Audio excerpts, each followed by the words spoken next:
ये वीडियो देखने के बाद अगर आपका आंख नहीं खुला, जिंदगी में कभी नहीं खुलेगा और जिंदगी में कभी आप म्यूचुअल फंड्स के थ्रू वेल्थ क्रिएट नहीं कर पाओगे। समझना इस चीज को जो मैं समझाने वाला हूं, इससे आसान भाषा में समझने के लिए आपको कहीं नहीं मिलेगा। समझना ये है, दो तीन डेटा पॉइंट्स बता रहा हूं और क्यों ये चीजें हो रही हैं और कैसे आपको इसको ठीक करना है, वो चीज भी इस वीडियो के अंदर लास्ट तक समझा दूंगा। सबसे पहले डेटा पॉइंट की बात करते हैं तो 2009 से लेकर 2022 तक एक्सिस म्यूचुअल फंड ने अपने स्कीम्स के अंदर स्टडी की एंड यहाँ पे एक्सिस म्यूचुअल फंड हाउस को ये देखने को मिला कि उनकी म्यूचुअल फंड स्कीम जो रिटर्न दे रही है और जो इन्वेस्टर्स का रिटर्न जनरेट हो पा रहा है उसमें 4% का डिफरेंस है, 4% तक का। और एग्जैक्टली उन्होंने 3.9% का फिगर दिया जो कि लगभग 4% हो जाता है। तो इन्वेस्टर का एसआईपी रिटर्न और म्यूचुअल फंड का रिटर्न में 4% का अंतर आ गया। अब ये अंतर क्यों आया, आगे हम बात करेंगे। आपका भी ऐसा हो रहा होगा कि म्यूचुअल फंड कुछ और रिटर्न दे रहा होगा, आपका कुछ और रिटर्न बनेगा, या फिर आपका जो एक 10 साल 12 साल 15 साल का जर्नी होगा उसमें स्कीम कुछ और रिटर्न देगी, आपका कुछ और रिटर्न बनेगा। नेक्स्ट डेटा पॉइंट की बात करते हैं। सेबी कहती है, सेबी का लेटेस्ट रिपोर्ट है, पहले 3 साल को लेकर ये रिपोर्ट था, 5 साल को लेकर ये रिपोर्ट है कि 3% of investor hold mutual fund units for more than 5 year. मतलब 3% ही इन्वेस्टर, जितने भी सारे इन्वेस्टर उसमें सिर्फ 3% ऐसे इन्वेस्टर हैं जिनके पास जो यूनिट्स है म्यूचुअल फंड्स की वो 5 साल से ज्यादा पुरानी उन्होंने होल्ड करके रखी हुई है। और यही एक बड़ा रीजन है जिसके कारण ज्यादातर इन्वेस्टर म्यूचुअल फंड जितना रिटर्न देती है उतना रिटर्न भी नहीं बना पाते। क्यों? क्योंकि ज्यादातर इन्वेस्टर इन्वेस्टेड भी रहते हैं ना, तो वो इस म्यूचुअल फंड से उस म्यूचुअल फंड में, उस म्यूचुअल फंड से फिर उस म्यूचुअल फंड में ऐसे जंप करते रहते हैं जिससे उनका रिटर्न खराब हो जाता है। और म्यूचुअल फंड जो गेम होता है वही लॉन्ग टर्म होल्डिंग का होता है। जैसे इसी साल मार्च के अंदर ईटी वेल्थ और क्रिसिल ने एक ज्वाइंट डेटा निकाला था एंड यहाँ पे इन्होंने 7 म्यूचुअल फंड कैटेगरी जो कि 15 साल से ज्यादा पुरानी है उसके ऊपर ये डेटा बनाया। 15 साल का डेटा है पूरा, 7 म्यूचुअल फंड कैटेगरी के अंदर सब में ये डेटा देखने को मिला कि अगर आप एक्सपेक्ट कर रहे हैं कि mutual fund, equity mutual fund से डबल डिजिट रिटर्न जनरेट हो तो मिनिमम 7 इयर्स का टाइम पीरियड हमें लेके चलना होगा। 7 साल तो लेके चलना होगा।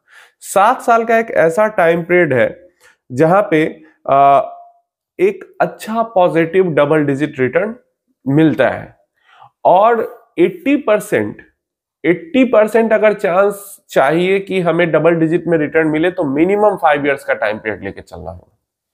7 इयर्स का जो पास्ट का जो भी डेटा है, 7 इयर्स में इक्विटी में कभी निगेटिव रिटर्न नहीं दिया है, लेकिन अगर 80% भी चांस हम लेके चलते हैं कि हम एसआईपी करें तो हमें डबल डिजिट रिटर्न मिलने का 80% चांस रहे तो 5 इयर्स कम से कम लेके चलना होगा। और यहाँ पे क्या, सिर्फ 3% इन्वेस्टर ही 5 साल तक इन्वेस्टेड रह पाते हैं। 5 साल पुरानी यूनिट है सिर्फ 3% इन्वेस्टर्स के पास, तो 3% इन्वेस्टर ही है जो पिछले 5 साल से ज्यादा से इन्वेस्टेड है। तो इस कारण से जो एक्चुअल रिटर्न बढ़ना चाहिए वो रिटर्न नहीं बन पाता है। इन्वेस्टर डर इतना जाते हैं, जैसे अभी की ही बात करें तो पिछले 1 साल से कमेंट बॉक्स जो भरा यूट्यूब पे, आप लोग को नहीं पता लेकिन यूट्यूब पे जो कमेंट आता है उससे तो समझ में आता है कितना इन्वेस्टर परेशान हो जाते हैं जस्ट 1 ईयर की परफॉर्मेंस। अभी तो 1 साल पूरा हुआ है, ये तो जनवरी से ही, जनवरी क्या पिछले साल मार्केट थोड़ा सा वॉलेटाइल हुआ तब से कमेंट आना शुरू हो गया, खत्म, बर्बाद, पैसा नहीं बनेगा, ये वो दिस दैट। लेकिन एक्चुअल में होता है कि ये बेच के भाग जाते हैं, इस कारण पैसा नहीं बनता है। अभी देखिए आगे क्या क्या हमें समझना चाहिए, ये समझ लो। एक नॉर्मल सा मैं आपको डेटा पॉइंट बता रहा हूं। 10 साल का 2011 से लेकर 2020 तक का डेटा का अगर हम बात करते हैं तो किसी इन्वेस्टर ने 1 जनवरी 2011 को एसआईपी स्टार्ट की और 20 जनवरी 2020 को एसआईपी बंद की। क्लियर है? तो उसका जो इन्वेस्टेड अमाउंट है वो 10,000 रुपए महीने के हिसाब से 10,90,000 इन्वेस्ट हुआ और उसका पैसा जो है वो 18 लाख प्लस बन गया और ये 10.8% का रिटर्न जनरेट हुआ। निफ्टी 50 इंडेक्स फंड की बात हो रही है, रेगुलर प्लान की। डायरेक्ट प्लान होता तो यहां पे रिटर्न और थोड़े से ज्यादा हो जाते हैं। नेक्स्ट 1 जनवरी 2011 से ही 23 मार्च 2020 तक की बात करते हैं तो 11,10,000 रुपए इन्वेस्ट हुए लेकिन पैसा बना सिर्फ 11 लाख 36,000 रुपए। जो रिटर्न है वो 0.6% का है। 1 जनवरी 2011 तीसरा डेटा है से 31 दिसंबर 2020 तक इन्वेस्टमेंट हुआ तो 12 लाख रुपए इन्वेस्ट हुए और वो बन गए 22 लाख रुपए, 22 लाख रुपीस प्लस। और यहाँ पे 11.7% का रिटर्न है। रेगुलर प्लान में, डायरेक्ट में 12% प्लस चला जाएगा। अब क्यों हुआ ऐसा? इतना सिर्फ कुछ महीनों के अंतराल पे, एसआईपी एंड का जो डेट है वो कुछ महीनों के अंतराल पे है, फिर इतना बड़ा डिफरेंस कैसे हुआ? तो इतना बड़ा डिफरेंस ये हुआ कि 23 मार्च 2020 को मार्केट 35-40% घुसी हुई थी अंदर, क्रैश की हुई थी। और इस क्रैश में किसी ने अगर बेच दिया डर के, 10 साल की एसआईपी को भी अगर किसी ने डर के बेच दिया इस क्रैश में, तो उसने ऑलमोस्ट 0 रिटर्न बनाए। और उससे 3 महीने पहले जनवरी के महीने में almost market all time high 12-12,500 पे थी, तो वहां पे किसी ने अगर एग्जिट किया तो उसको अच्छा खासा रिटर्न बना।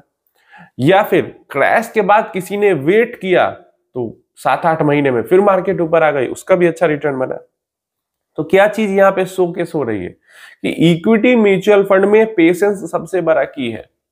10 साल तक आप एसआईपी करते हो, निफ्टी 50 की बात हो रही है, सब में इक्विटी में ऐसा ही होगा कि मान लो आप 10 साल 12 साल भी एसआईपी कर रहे हो और कोई ब्लैक स्वान इवेंट आ जाए, Covid is a black swan, कुछ दुनिया ने पहले नहीं देखा था ऐसा, कोई ऐसा इवेंट आ जाए जिसके कारण मार्केट के अंदर सडन, देखो कोई ब्लैक स्वान इवेंट मतलब ऐसी चीज जो हुई नहीं है और अचानक से हो गई, लोगों ने देखा नहीं तो लोग रिएक्ट करते हैं, उसके खराब रिएक्शन आता है उसका। तो वही रिएक्शन था कोविड के टाइम में, लोगों को पता नहीं था क्या होगा, कैसे होगा, क्या होगा, तो वहां पे सब लगातार बेचने लगे, सब अपना पैसा निकालने लगे। लेकिन जो लोग पेशेंस के साथ बैठे थे कि रिकवरी कभी ना कभी तो आ ही जाएगी और दवा बनी जाएगा। अब ये जरूर है कि कितनी जल्दी आएगी ये किसी को नहीं पता होता, लेकिन आनी है। तो दुनिया खत्म नहीं होगी तो रिकवरी आनी है, और दुनिया ही खत्म हो जाती है तो फिर तो पैसों की ही क्या जरूरत होगी।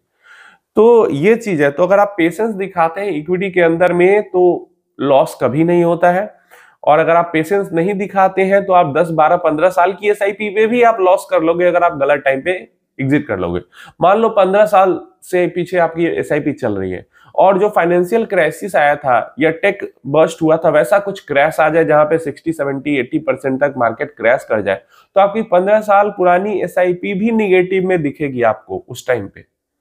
लेकिन यही है कि उस टाइम पे पेशेंस के साथ आप उसको कंट्रोल कर लेते हो, रोक लेते हो, नहीं बेचे तो अगले 2 साल में फिर वो 1 साल 2 साल में मैक्सिमम रिकवर हो जाएगी। लेकिन अगर उस टाइम पे आप बेच दोगे तो फिर वो नुकसान हो जाएगा आपका, तो फिर तो आप लॉस में जाओगे, 15 साल की एसआईपी पे भी नुकसान खा जाओगे। तो यही चीज है, इक्विटी के अंदर आपको पेशेंस दिखाना होगा और 5 साल तक का पैसा आपको डेट में रखना होगा, क्योंकि बुरे से बुरा भी क्रैश आएगा तो 2 साल 3 साल 1 साल में वो रिकवरी हो जाएगी, 5 साल से ऊपर तक रिकवरी का फेज नहीं जाएगा। और अगर आप अगले 6 महीने का पैसा भी इक्विटी के अंदर डाल के रखे हो तब तो क्रैश आएगा तो आपको दिक्कत होगी। तो इसीलिए ऐसा अपना सिस्टम बनाओ इन्वेस्टमेंट का, ताकि बुरे से बुरा फेज आ जाए फिर भी मुझे उस इक्विटी के पैसे की जरूरत नहीं है, क्योंकि रिकवरी हो जाएगी, लेकिन कब होगी, कितने समय में होगी, या कब क्रैश आ जाएगा, कब गिर जाएगा मार्केट, कब चढ़ जाएगा, वो किसी को नहीं पता। तो इसलिए शॉर्ट टर्म वाला पैसा हमेशा कहता हूं कि डेट में रखा करो और लॉन्ग टर्म वाला पैसा इक्विटी में। लॉन्ग टर्म इक्विटी अगर अच्छा ग्रोथ में चल रहा है उसमें से भी पैसा निकाल के, जो शॉर्ट टर्म वाला पैसा है अगले 5 साल तक का कोई गोल है उसके लिए पैसा निकाल के डेट में रख लो, इक्विटी में छोड़ो ही मत। इस तरीके से काम करना पड़ेगा, नहीं तो परेशानी होगी। अगर आप एकदम आंख बंद करके कर रहे हो तो थोड़ा अपना सिस्टम बना के चलना होगा। उम्मीद है इंफॉर्मेशन हेल्पफुल होगी। कोई क्वेश्चन क्वेरी इसको लेकर है तो नीचे कमेंट बॉक्स में पूछ लेना।